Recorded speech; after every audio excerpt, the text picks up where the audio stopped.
Shalom sahabat-sahabat firman kehidupan yang terberkati dalam kasih dan sukacita dari Allah Bapa. Kemarin kita sudah belajar bahwa yang terbesar dalam kerajaan surga adalah orang-orang yang memiliki kualitas seperti seorang anak kecil. Selain itu, Tuhan Yesus juga mengajarkan bahwa untuk menjadi yang terbesar, maka kita harus menjadi seorang hamba. Sebentar lagi kita akan mengupas mengenai hal itu, tetapi terlebih dulu mari kita berdoa untuk mempersiapkan hati kita sebelum mendengarkan renungan firman Tuhan. Mari kita berdoa. Bapa kami yang ada di surga, hari ini kembali kami berkumpul di hadapan tahta kasih karunia-Mu untuk belajar kebenaran firman-Mu. Berikanlah kami telinga seorang murid untuk mendengarkan perkataan-Mu, dan hati seorang hamba untuk melakukan kehendak-Mu. Terima kasih ya Bapa, di dalam nama Tuhan Yesus Kristus kami berdoa. Amin. Sahabat-sahabat firman kehidupan yang dikasihi Allah, konsep tentang menjadi seorang hamba biasanya dipandang rendah dalam masyarakat kita.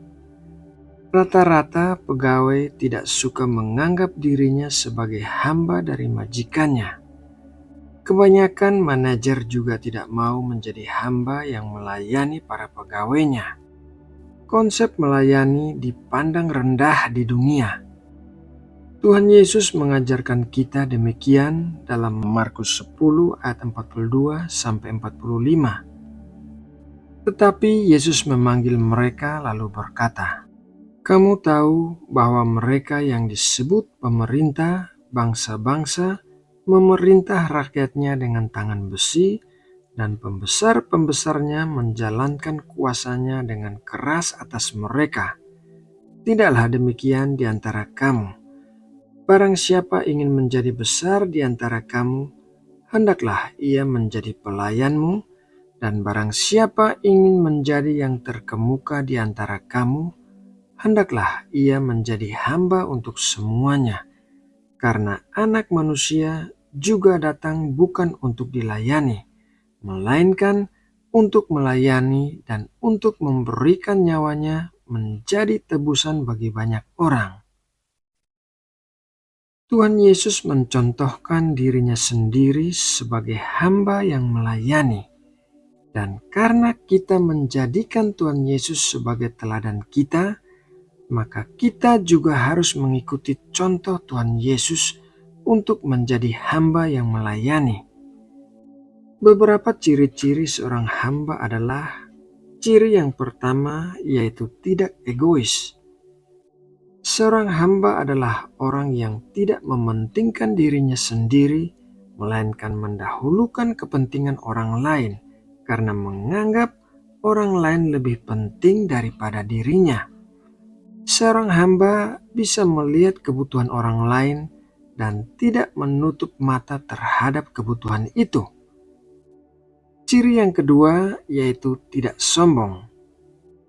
Seorang hamba tidak boleh memiliki kesombongan, melainkan ia harus lemah lembut dan rendah hati sama seperti Tuhan Yesus. Hamba yang sombong akan menolak melayani orang lain karena menganggap bahwa dirinya lebih tinggi daripada orang yang dilayani. Tetapi kerendahan hati adalah suatu kualitas yang dicari dan dihargai oleh Tuhan, dan Tuhan akan meninggikan orang-orang yang rendah hati. Ciri yang ketiga yaitu tidak suka menuntut. Seorang hamba menerima dengan penuh rasa syukur segala sesuatu yang diberikan kepadanya. Dan Tuhan senang apabila kita memiliki hati yang bersyukur dan tidak suka menuntut apapun. Ciri yang keempat yaitu memiliki sukacita. Melayani orang lain dan memenuhi kebutuhan mereka akan memberikan sukacita di dalam hati. Sukacita ini timbul dari rasa syukur bahwa kita bisa melakukan sesuatu untuk orang lain dan bahwa keberadaan kita memiliki suatu arti di dunia ini. Ciri yang kelima yaitu bergantung pada tuannya. Seorang hamba tidak memenuhi kebutuhannya sendiri, melainkan ia bergantung pada tuannya untuk menyediakan segala sesuatu yang dibutuhkannya. Begitu juga sebagai hamba-hamba Tuhan, kita bergantung pada Tuhan untuk pemenuhan semua kebutuhan kita. Ciri yang keenam yaitu mau bekerja keras. Seorang hamba tidak akan beristirahat selama masih ada pekerjaan yang perlu dikerjakannya. Begitu juga sebagai hamba-hamba Tuhan, kita diberikan misi untuk kita lakukan di dunia ini dan kita harus bekerja keras mewujudkannya. Seorang hamba Tuhan tidak akan berhenti sampai kehendak Tuhan bisa terjadi.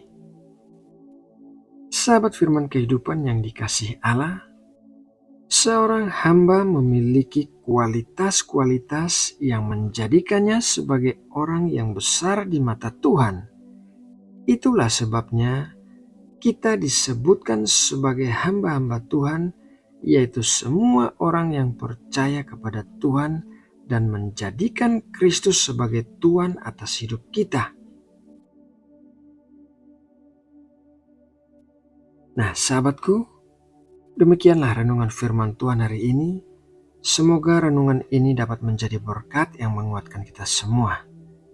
Mari kita berdoa menutup saat teduh hari ini. Bapa Surgawi, kami sudah selesai bersaat teduh dan kami bersyukur atas berkat firman-Mu yang baru saja kami terima. Materaikanlah apa yang kami dengarkan di dalam hati kami, sehingga kami selalu mengingat dan melakukannya di dalam hidup kami. Ajarilah kami untuk selalu memiliki hati seorang hamba seperti yang Engkau inginkan. Terima kasih ya Bapa, kami sudah berdoa dan mengucap syukur di dalam nama Tuhan Yesus Kristus. Amin.